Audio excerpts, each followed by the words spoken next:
Assalamualaikum warahmatullahi wabarakatuh. Innal hamdalillah nahmaduhu wa nasta'inuhu wa nastaghfiruh wa na'udzu billahi min syururi anfusina wa min sayyiati a'malina. Man yahdihillahu fala mudhillalah wa man yudlil fala hadiyalah. Ashhadu an la ilaha illallah wahdahu la syarikalah wa ashhadu anna Muhammadan abduhu wa rasuluh. Ya ayyuhalladzina amanu taqullaha haqqa tuqatih wa la tamutunna illa wa antum muslimun. Ya ayyuhan nasu taqu rabbakumul ladzi khalaqakum min nafsin wahidah wa khalaqa minha zawjaha wa batha minhuma rijalan katsiran wa nisaa'a wattaqullaha alladzi tasaaluna bihi wal arham innallaha kana 'alaikum raqibah. Ya ayyuhalladzina amanu taqullaha wa qulu qawlan sadida yuslih lakum a'malakum wa yaghfir lakum dhunubakum wa may yuti'illaha wa rasulahu faqad faza fawzan 'azima. Amma ba'd, fa inna asdaqal hadits kitabullah wa khairal hadi hadi Muhammadin sallallahu alaihi wasallam wa syarrul umuri muhdatsatuha wa kullu muhdatsatin bid'ah wa kullu bid'atin dhalalah wa kullu dhalalatin finnar. Ma'asal muslimin, ikhwani fillah wa akhwati, bapak-bapak, ibu-ibu, saudara-saudari rahmani wa rahmakumullah. Alhamdulillah, segala puji bagi Allah Subhanahu wa taala yang dengan limpahan nikmat, hidayah serta pertolongannya kita telah melaksanakan salat subuh berjamaah. Semoga Allah Subhanahu wa taala menerima semua amal ibadah kita.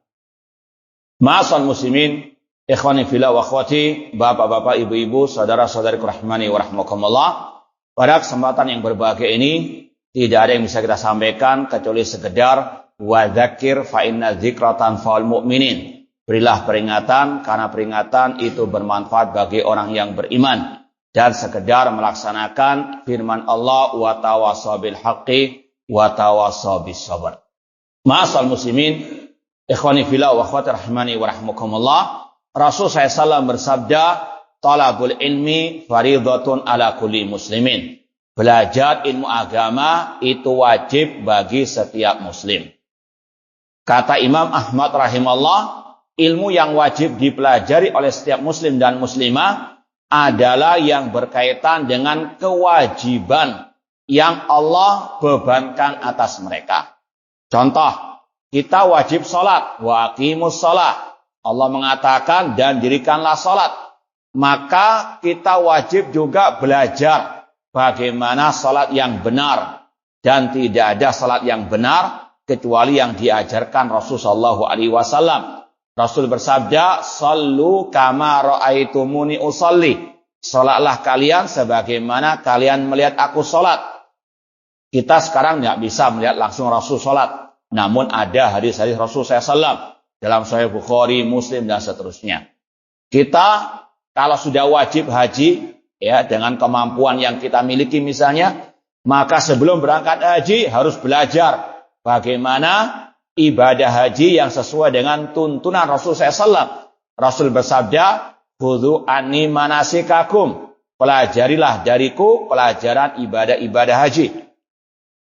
Kalau ini yang berkaitan dengan salat haji, wajib belajar tentang salat haji ala Rasul SAW, maka yang lebih utama lagi untuk dipelajari rukun Islam yang pertama.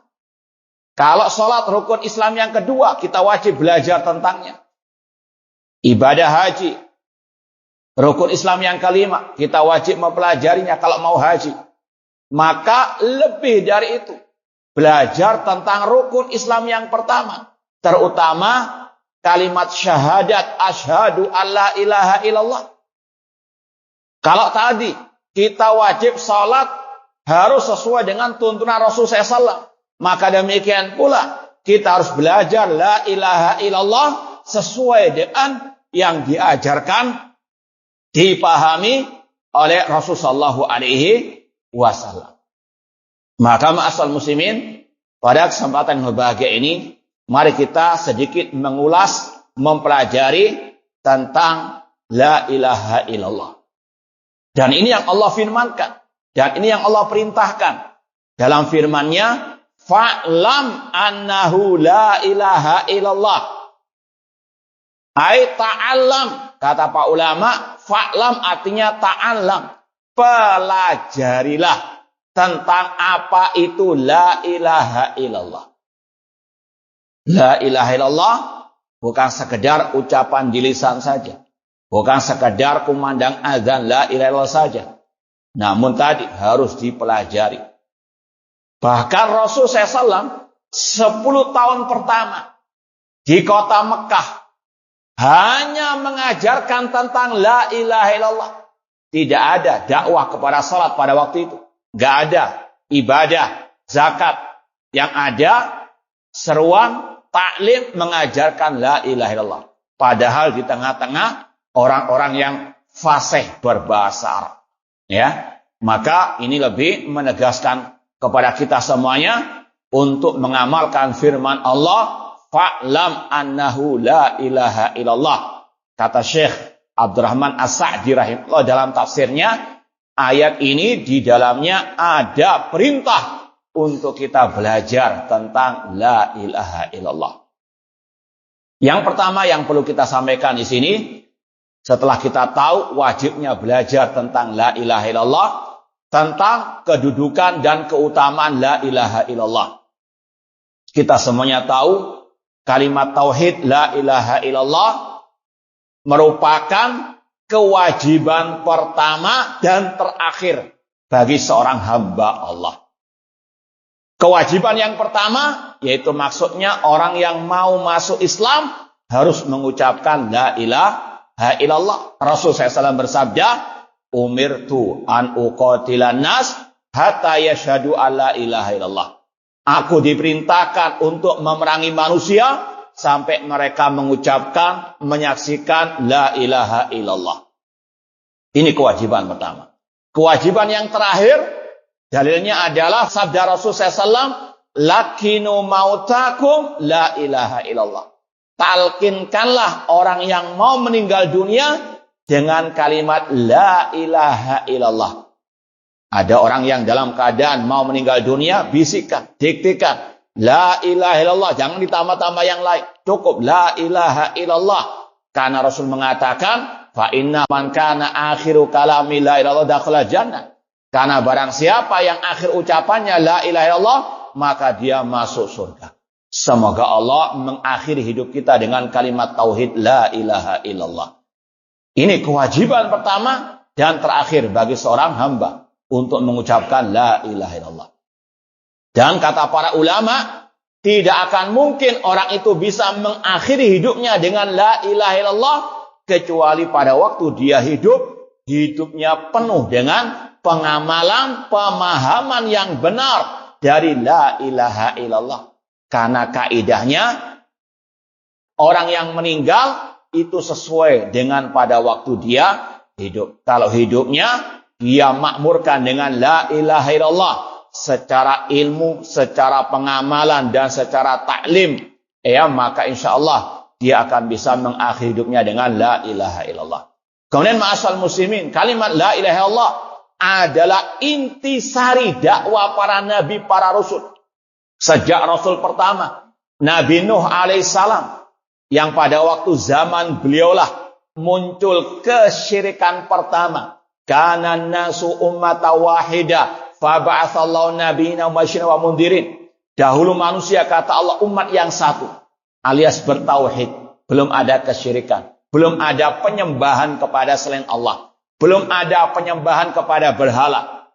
Namun di zaman kaum Nabi Nuh lah muncul penyembahan kepada selain Allah. Apa sesembahan mereka? Wa qalu la tadarunna alihatakum wa la tadarunna wadan wa la suwa'an wa la yaghutha wa ya'uqa wa nasra. Kaum Nabi Nuh berkata kepada yang lainnya, jangan kalian meninggalkan sesembahan-sesembahan kalian. Jangan kalian meninggalkan Wat, Suwa, Yaghuth, Ya'uq, dan Nasrah. Kata sahabat Rasul yang bernama Abdullah bin Abbas radhiyallahu anhuma, hadhihi asma'u rijalin salihin min qaumin Nuh. Ini adalah nama 5 orang soleh di zaman Nabi Nuh yang disembah oleh mereka. Ini awal munculnya kesyirikan di atas muka bumi ini. Penyembahan kepada orang-orang soleh. Maka Allah mengutus Nabi Nuh untuk mendakwakan la ilaha illallah. Allah berfirman, wa ma arsalna min qablika mir rasulin illa nuhi ilai annahu la ilaha illa ana fa'budun. Dan tidaklah kami mengutus sebelum engkau Nabi Muhammad seorang Rasul, kecuali kami wahyukan kepadanya, la ilaha illa ana.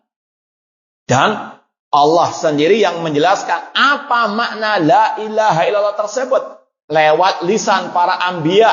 Contohnya Nabi Nuh. Dalam surat Al-A'raf ayat 59 Allah mengatakan, laqad arsalna Nuhan ila qaumihi faqala ya qaumi ibudullah ma lakum min ilahin ghairu. Sungguh kami telah mengutus Nuh kepada kaumnya. Beliau mengatakan, ya qaumi ibudullah. Wahai kaumku, ibadahilah Rabb kalian. Sesungguhnya kalian tidak memiliki sesembahan yang hak kecuali Allah Subhanahu wa taala. Ini dakwah para anbiya wa rasul semuanya. Membawa, mengajarkan tentang la ilaha illallah. Sampai kepada Nabi kita Muhammad sallallahu alaihi wasallam. Seperti yang kita sampaikan tadi, 10 tahun pertama tidak ada dakwah Nabi kecuali tentang la ilaha illallah. Ini semuanya menunjukkan kedudukan pentingnya seorang hamba paham tentang la ilaha illallah yang sebenarnya sesuai dengan dalil Al-Quran dan Sunnah Rasulullah sallallahu alaihi wasallam. Kemudian ma'asal muslimin, di antara kedudukan dan keutamaan la ilaha illallah, Allah banyak menyebutkan la ilaha illallah dengan nama-nama indah yang lainnya. Allah sebutkan dengan nama kalimatun thayyibah, ucapan yang baik. Alam taro kaifa daraballahu mathalan kalimatan thayyibatan kasyajaratin thayyibatin asluha tsabitun wa far'uha fis sama'. Tidakkah engkau memperhatikan bagaimana Allah membuat perumpamaan suatu ucapan yang baik? Kata ulama tafsir, kalimat la ilaha illallah.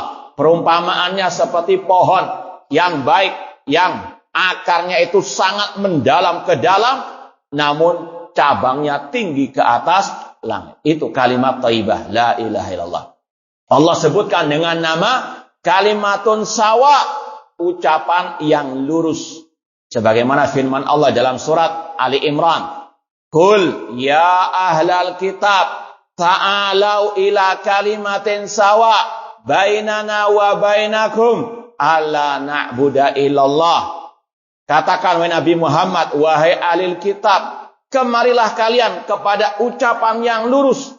Apa ucapan yang lurus tersebut? Kata ulama tafsir, kalimat la ilaha illallah, yang maknanya alla na'budu illallah. Kita tidak beribadah kecuali hanya kepada Allah.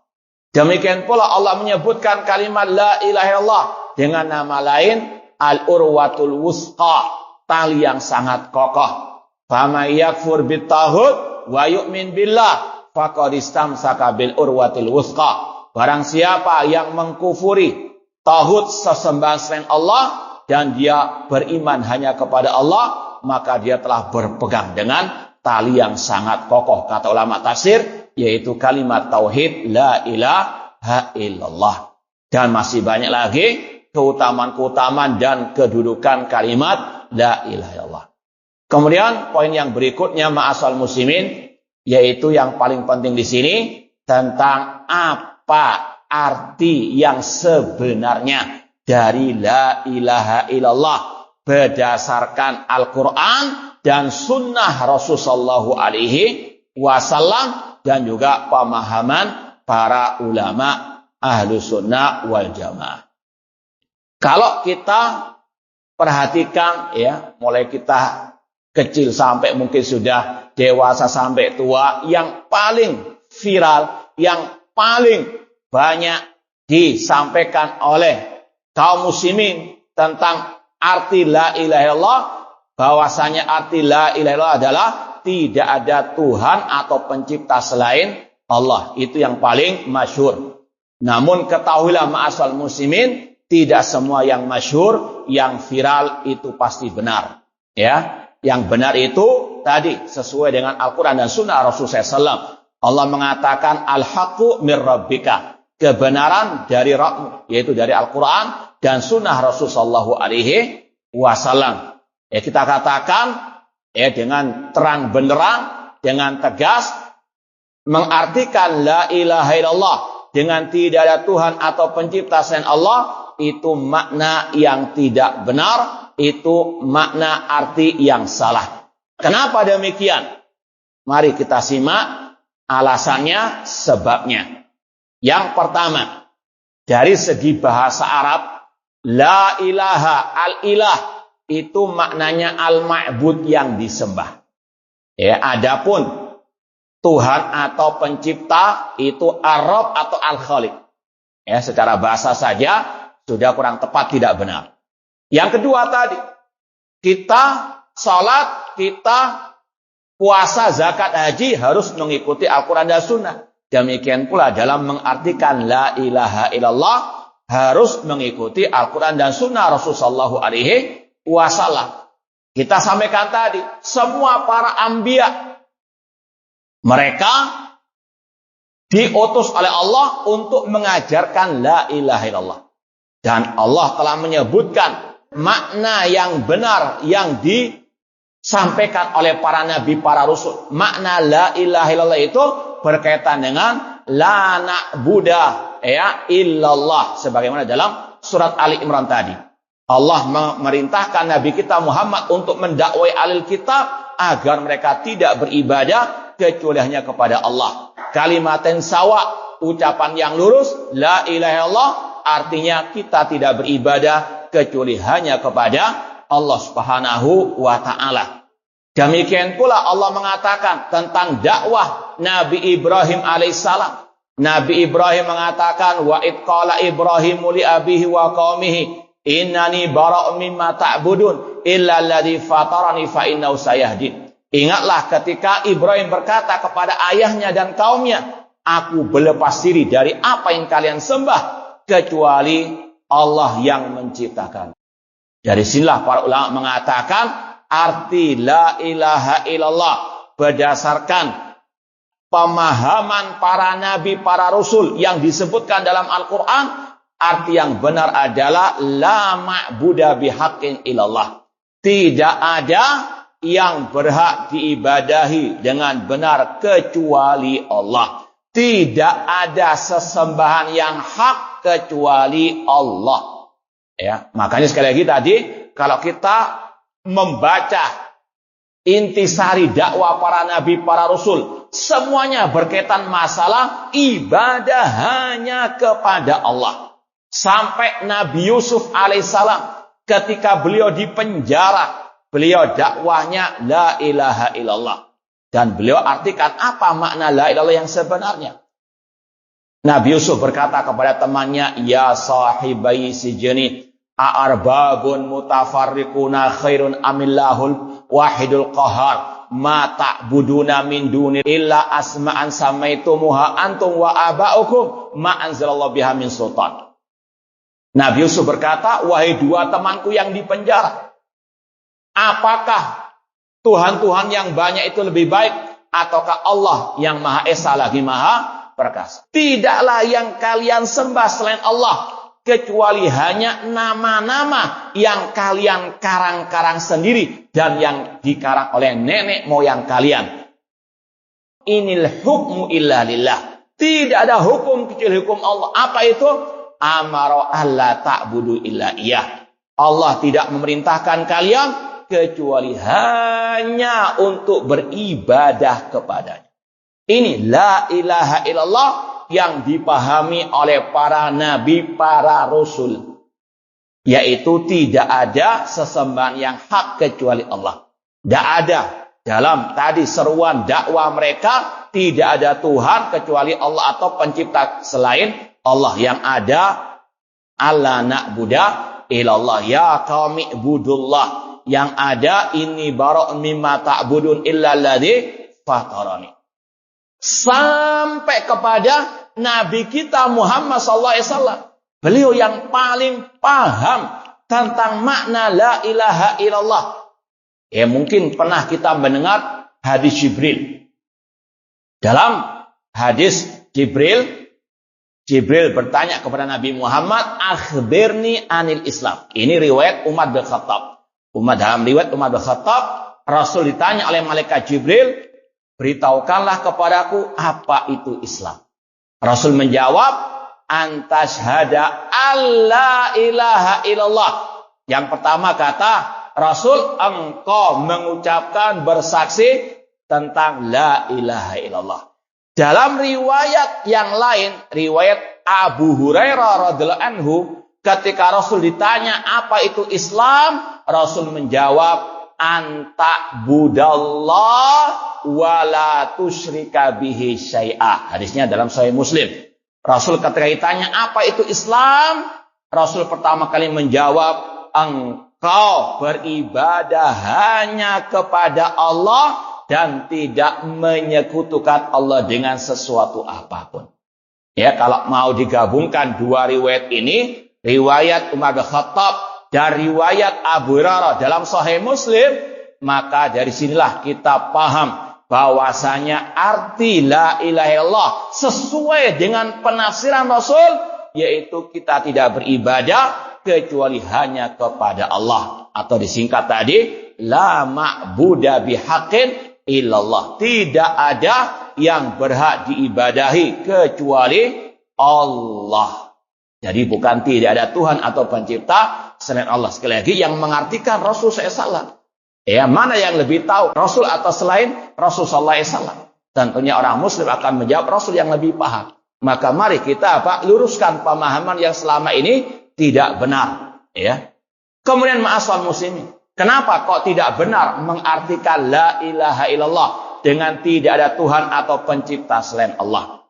Kata para ulama, karena orang musyrikin jahiliyah, Abu Lahab CS, Abu Jahal CS, mereka telah meyakini tidak ada pencipta, tidak ada Tuhan yang mengatur alam semesta kecuali Allah. Mana dalilnya? Banyak dalam Al-Quran. Jangan dikira orang musyrikin tidak paham tentang Allah Subhanahu wa Ta'ala. Allah berfirman, jika engkau wahai Nabi Muhammad bertanya kepada kaum musyrikin jahiliyah, siapa yang menciptakan langit dan bumi? Serentak mereka menjawab Allah. Dalam ayat yang lain Allah mengatakan, kul man yarzuqukum minas sama'i wal ardi amma yamliku sam'a wal absar wa ma yukhrijul hayya minal mayyit wa yukhrijul mayyita minal hayy wa man yudabbirul amra fasayakulunallah. Katakan wahai Nabi Muhammad, siapa yang menurunkan rezeki dari langit maupun di bumi? Siapa yang memiliki pendengaran dan penglihatan? Siapa yang mengeluarkan yang hidup dari yang mati, mengeluarkan yang mati dari yang hidup?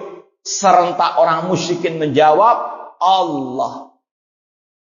Sekali lagi, Abu Jahal, Abu Lahab CS, kaum musyrikin jahiliyah sangat paham tidak ada yang menciptakan, mengatur alam semesta ini kecuali Allah. Makanya Allah juga berfirman, wa ma yu'minu aktsaruhum billah illa wa hum musyrikun. Tidaklah kebanyakan mereka beriman kepada Allah kecuali mereka adalah orang-orang musyrikin. Kata Abdullah bin Abbas radhiyallahu anhuma, seorang sahabat Rasul, beliau mengatakan, min imanihim, di antara imannya orang musyrikin jahiliyah, idza qila lahum man khalaqas samawati wa man khalaqal arda wa man khalaqal jibal. Imannya orang musyrikin, kalau mereka ditanya siapa yang menciptakan langit, siapa yang menciptakan bumi, siapa yang menciptakan gunung, Orang musyrikin menjawab Allah. Kemudian kata Abdullah bin Abbas, wa dzalika imanuhum wa hum musyrikun. Itulah imannya mereka kepada Allah, namun mereka tetap statusnya musyrikin. Maka seandainya la ilaha illallah itu maknanya tidak ada Tuhan atau pencipta selain Allah, otomatis orang musyrikin jahiliyah sudah termasuk orang muslim. Ya, karena mereka sudah meyakini. Namun sekali lagi, la ilaha illallah bukan itu maknanya. Ya, sekali lagi, seandainya makna la ilaha illallah itu tidak ada Tuhan atau pencipta selain Allah, otomatis orang musyrikin sudah muslim. Karena mereka juga meyakini tidak ada yang mencipta, tidak ada yang mengatur kecuali Allah Subhanahu wa ta'ala. Dan mereka tidak akan mungkin diperangi oleh Rasulullah SAW. Maka sekali lagi, makna yang benar adalah tadi, la ma'buda bihaqqin illallah. Tidak ada sesembahan yang hak kecuali Allah Subhanahu wa ta'ala. Bahkan orang musyrikin jahiliyah, karena mereka adalah orang-orang yang fasih bahasa Arab, mereka ini paham apa arti la ilaha illallah. Karena itu bahasanya mereka. Makanya mereka ketika diperintah mengucapkan la ilaha illallah, mereka tidak mau mengucapkannya karena mereka tahu konsekuensi kandungan dari la ilaha illallah tersebut. Allah berfirman, innahum kanu idza qila lahum la ilaha illallah yastakbirun. Sesungguhnya orang-orang musyrikin ketika diseru untuk mengucapkan la ilaha illallah, mereka sombong, tidak mau. Kenapa? Karena mereka tahu konsekuensinya. Yaitu apa kata mereka? Apakah kami akan diperintah meninggalkan sesembahan-sesembahan kami hanya untuk mengikuti seorang penyair yang gila? Ini Nabi Muhammad ketika dakwah tauhid, ketika Rasul menyampaikan yang benar, Rasul dituduh penyair yang gila. Na'udzubillah min dzalik. Dalam ayat yang lain, ketika Rasul menyeru kepada kaum musyrikin mengucapkan la ilaha illallah, mereka menjawab, aja'alal alihata ilahan wahida inna hadza la syai'un ujab. Orang musyrikin ketika diseru mengucapkan la ilaha illallah, mereka mengatakan, apakah Muhammad ingin menjadikan sesembahan yang banyak ini hanya satu sesembahan? Ini sekali lagi, orang musyrikin jahiliyah, karena mereka orang Arab yang fasih bahasa Arab, mereka tahu betul makna la ilaha illallah. Cuma mengapa mereka tidak mau mengucapkannya? Karena mereka tahu resikonya. Harus melawan arus adat istiadat, melawan arus kabilah-kabilah mereka yang sudah mendarah daging kesyirikan, menyembah banyak sesembahan selain Allah. Afara'aitumul Lata wal Uzza, di antaranya Allah dan Al-Uzza. Ini sekali lagi orang Arab jahiliyah, mereka mengartikan la ilaha illallah dengan tidak ada yang berhak diibadahi dengan benar kecuali Allah Subhanahu wa ta'ala. Karena mereka sekali lagi paham bahasa Arab. Cuma mengapa mereka tidak mau mengatakannya? Karena mereka tidak mau meninggalkan warisan nenek moyang mereka. Sebagaimana firman Allah, ketika mereka diseru untuk mengikuti apa yang Allah turunkan, mereka hanya menjawab, kita hanya mengikuti apa yang diajarkan abaana, nenek moyang kami. Sekali lagi, para anbiya wa rasul, mereka yang paling tahu tentang la ilaha illallah, mereka mengartikannya dengan tadi, tidak ada yang berhak disembah dengan benar kecuali Allah. Orang musyrikin jahiliyah yang mereka fasih bahasa Arab, mereka mengartikannya juga dengan tidak ada yang berhak disembah dengan benar kecuali Allah. Demikian pula para ulama tafsir seperti Imam Ibnu Jarir At-Tabari, bapak tafsir Al-Quran, juga dalam tafsir beliau tentang la ilaha mengartikannya tidak ada yang berhak disembah dengan benar kecuali Allah. Demikian pula Imam As-Suyuti dalam tafsirnya ketika membahas la ilaha illallah, beliau mengatakan la ma'buda bihaqqin fil wujud illallah. Tidak ada yang berhak diibadahi di alam semesta ini dengan benar kecuali Allah Subhanahu wa ta'ala. Maka sekali lagi ma'asal muslimin, mari kita luruskan yang keliru meskipun sudah berpuluh-puluh tahun lamanya, karena kebenaran lebih layak untuk diikuti. Demikian pula ma'asal muslimin, kalau kita mau merenung sejenak, tidak ada Tuhan selain Allah. Coba antum lihat di lapangan, apakah Tuhan yang disembah oleh manusia hanya Allah? Coba saya ulang lagi pertanyaannya. Kata-kata tidak ada Tuhan selain Allah, apakah sesuai dengan fakta yang di lapangan? Yang dituhankan oleh manusia di muka bumi ini ada berapa? Ada banyak. Maka tidak benar kalau dikatakan tidak ada Tuhan selain apa? Banyak Tuhan-Tuhan selain Allah. Orang Nasara, Yahudi, orang musyrikin, mereka punya Tuhan-Tuhan selain Allah. Kok dikatakan tidak ada Tuhan selain apa? Allah. Maka sekali lagi, ini makna yang kurang tepat dari la ilaha illallah. Sekali lagi yang benar, la ma'buda bihaqqin illallah. Tidak ada yang berhak disembah dengan benar kecuali Allah Subhanahu wa ta'ala. Kemudian ma'asal muslimin, yang perlu kita sampaikan lagi dari kalimat la ilaha illallah adalah dua rukun la ilaha illallah. Salat ada rukunnya. Orang salat enggak takbiratul ihram, enggak sah salatnya. Orang salat namun enggak rukuk, enggak sujud, enggak sah salatnya. Orang salat enggak baca Al-Fatihah, tidak sah salatnya. Itu rukun-rukun salat.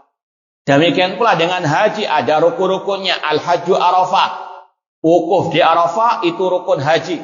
Enggak sah orang yang enggak wukuf di Arafah ketika haji. Demikian pula rukun Islam yang pertama, la ilaha illallah, ada rukunnya.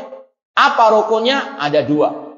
Dan itu tertulis dalam kalimat la ilaha illallah. La ilaha itu nafyun, peniadaan, yaitu meniadakan semua sesembahan selain Allah.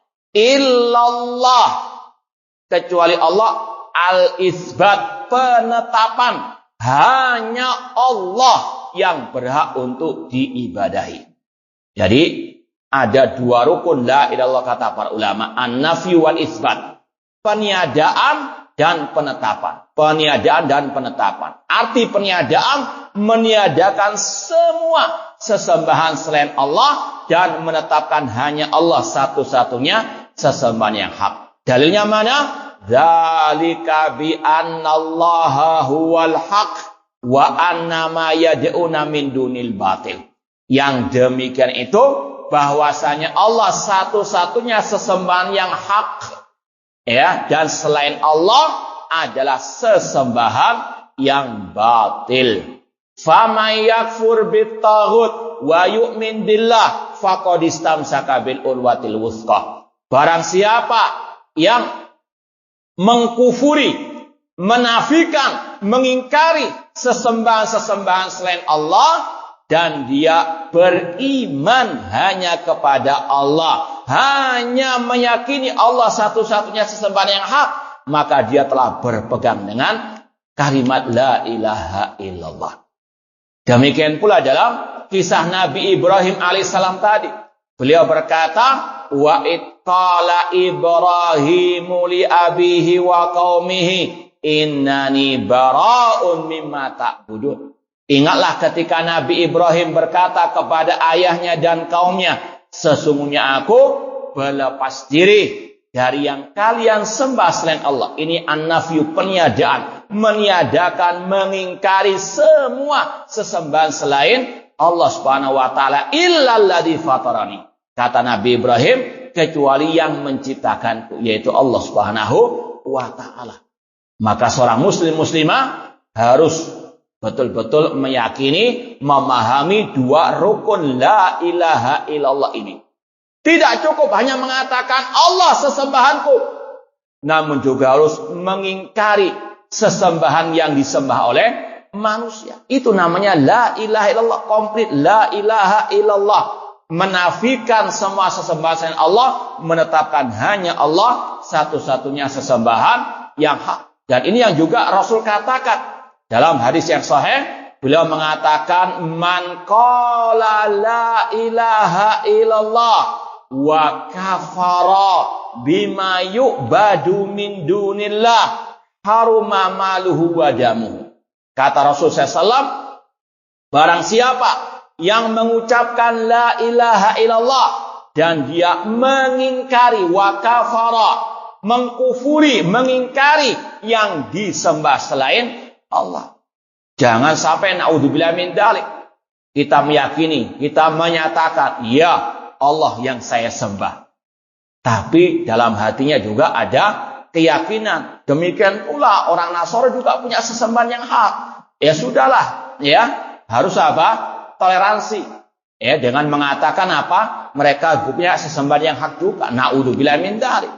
Ya kalau demikian, apalah artinya Al-Qur'an yang banyak mengecam kesyirikan, mengecam sesembahan-sesembahan selain Allah. Sebagaimana tadi Nabi Muhammad SAW Allah perintahkan mendakwai ahli kitab dengan kata-kata alla na'budu illallah wa la nusyrika bi syai'a.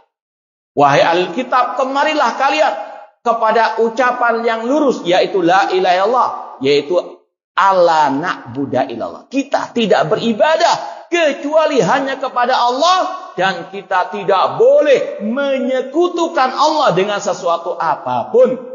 Wa alla yattakhidha ba'duna ba'dhan arbaban min dunillah, dan tidak boleh sebagian kita menjadikan yang lain sebagai sesembahan-sesembahan selain Allah Subhanahu wa taala. Ini sekali lagi akidah tauhid seorang muslim dan muslimah.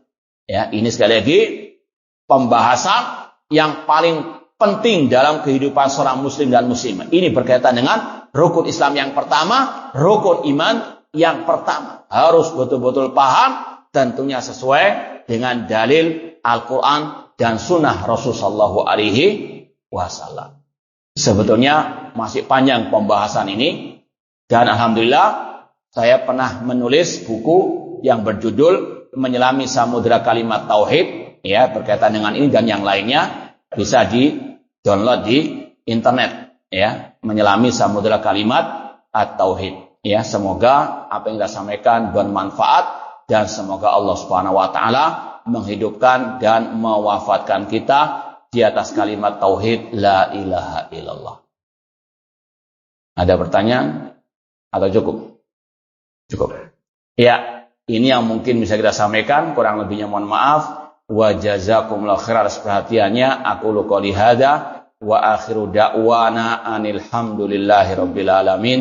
Wassalamualaikum warahmatullahi wabarakatuh.